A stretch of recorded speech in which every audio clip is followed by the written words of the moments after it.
नमस्कार साथियों, स्वागत है आपका एक बार फिर ज्ञानकृत क्लासेस में। आज हम बात कर रहे हैं मराठा साम्राज्य के बारे में। इससे पिछली वीडियो में हमने बात की थी मुगल वंश के बारे में। इस वीडियो में हम मराठा साम्राज्य के बारे में सिर्फ उतना ही पढ़ेंगे जितना कि एचपी टेट में पूछा जाता है। चलिए शुरू करते हैं। मराठा साम्राज्य जो है वो भारतीय इतिहास में एक महत्वपूर्ण शक्तिशाली साम्राज्य था और जो मराठा साम्राज्य है उसकी जो स्थापना है वो छत्रपति शिवाजी महाराज द्वारा की गई थी और छत्रपति शिवाजी महाराज ने मुगलों, आदिल शाही और निजाम शाही के विरुद्ध संघर्ष करके एक स्वतंत्र हिंदू साम्राज्य की नींव रखी, जिसे हम मराठा साम्राज्य भी कहते हैं। तो चलिए अब बात करते हैं छत्रपति शिवाजी महाराज के बारे में। जैसा कि मैंने आपको कहा कि छत्रपति शिवाजी महाराज जो हैं वो मराठा साम्राज्य के संस्थापक हैं। शिवाजी महाराज का जन्म 1627 ईस्वी में हुआ है, लेकिन कहीं कहीं पर माना जाता है कि इनका जन्म 1630 ईस्वी में हुआ है। ये आपको दोनों डेट्स याद रखनी है। कौन कौन सी? 1627 और 1630 वाली डेट आपको याद रखनी है। आगे अगर बात करें इनके पिता के बारे में, तो इनके पिता का नाम शाहजी भोसले था और इनकी माता का नाम जीजाबाई था। और इसके अलावा अगर बात करें छत्रपति शिवाजी महाराज के गुरु के बारे में, तो छत्रपति शिवाजी महाराज के गुरु थे समर्थ रामदास, या जिन्हें हम रामदास के नाम से भी जानते हैं। और छत्रपति शिवाजी द्वारा मराठा साम्राज्य की राजधानी रायगढ़ बनाई गई और इनकी जो दरबारी भाषा थी, यानी मराठाओं की जो दरबारी भाषा थी, वो मराठी थी। अगर बात करें शिवाजी महाराज के विवाह की, तो इनका विवाह साईबाई से हुआ था 1640 ईस्वी में। और आपको पता होगा शिवाजी महाराज द्वारा अफजल खान की हत्या भी की गई थी और अफजल खान जो था वो बीजापुर के सुल्तान का सेनापति था। अगर बात करें कि शिवाजी महाराज ने सबसे पहले कौन सा दुर्ग या किला जीता था, तो वह था पन्नाला का दुर्ग, जो इन्होंने बीजापुर से छीना था। चलिए अब आगे बात करते हैं एक बहुत ही महत्वपूर्ण संधि के बारे में, जो है पुरंदर की संधि। और यह संधि 1665 ईस्वी में, और यह संधि मुगलों के सेनापति जयसिंह प्रथम और छत्रपति शिवाजी महाराज के बीच हुई, जिसके तहत शिवाजी महाराज ने 23 किले मुगलों को सौंप दिए।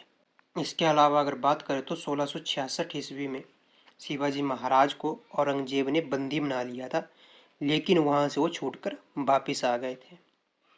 चलिए अब बात करते हैं मराठा साम्राज्य की कर प्रणाली के बारे में। तो मराठा साम्राज्य जो था वो दो प्रकार की कर लगाता था। पहला था चौथ और दूसरा था सरदेशमुखी। तो जिन प्रदेशों पर मराठा साम्राज्य का शासन नहीं था, वहां से मराठा साम्राज्य चौथ और सरदेशमुखी वसूलता था। और चौथ में भू राजस्व का 25% और सरदेशमुखी में कुल उपज का 10% लिया जाता था। और जो सरदेशमुखिया वो एक विशेष कर था जो मुगलों के अधीन जो भी क्षेत्र आता था उनसे लिया जाता था।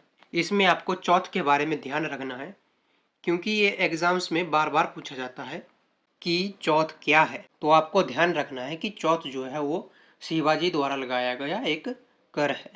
चलिए अब आगे बात करते हैं प्रतिनिधि मंडल के बारे में, जिसे अष्ट प्रधान मंडल कहते थे, जिसमें 8 मंत्री होते थे, जिनमें सबसे पहला होता था पेशवा, जो प्रधानमंत्री होता था और ये सबसे प्रमुख भी होता था।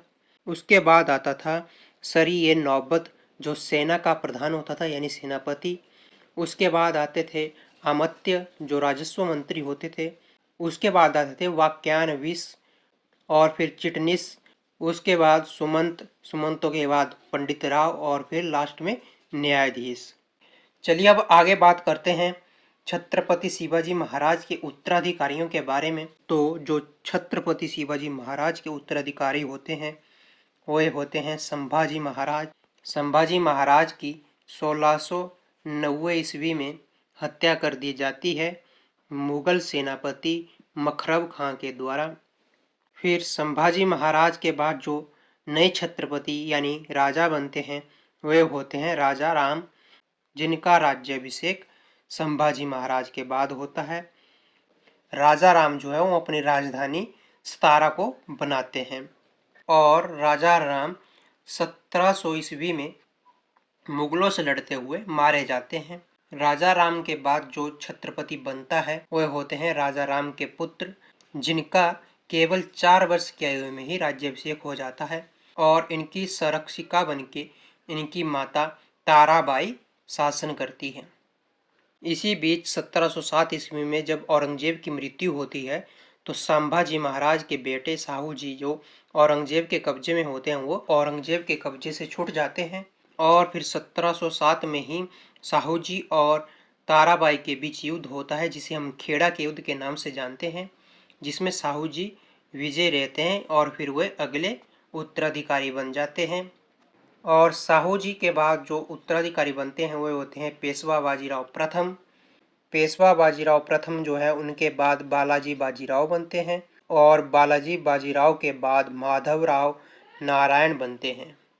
चलिए अब बात करते हैं मराठाओं द्वारा लड़े गए कुछ प्रमुख युद्ध, जिनमें सबसे प्रमुख जो युद्ध है और जो आपको याद रखना है वो है पानीपत का तीसरा युद्ध, जो कि मराठा और अहमद शाह अब्दाली के बीच होता है और यह युद्ध होता है 1761 ईस्वी में।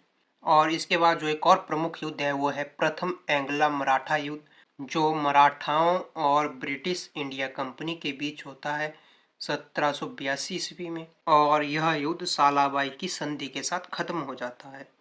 उसके बाद द्वितीय एंग्ला मराठा वार होती है जो 1823 से 1805 ईस्वी तक चलती है और इस युद्ध के फलस्वरूप भी एक संधि होती है जिसे देवगांव की संधि के नाम से जाना जाता है। और इसके बाद जो एक और युद्ध है वो है तृतीय एंग्ला मराठा युद्ध। जब यह युद्ध होता है तो मराठाओं की सारी शक्ति समाप्त हो जाती है और ब्रिटिश शासन लागू हो जाता है। यह युद्ध 1817 से लेकर 1819 के बीच होता है और इस युद्ध के साथ ही मराठा साम्राज्य जो है उसका अंत हो जाता है। तो इसी के साथ मराठा साम्राज्य के बारे में इतना ही। तो मिलते हैं अगले वीडियो में। अगले वीडियो में हम बात करेंगे धार्मिक आंदोलनों के बारे में। तब तक के लिए सीखते रहिए, पढ़ते रहिए। जय हिंद, जय भारत।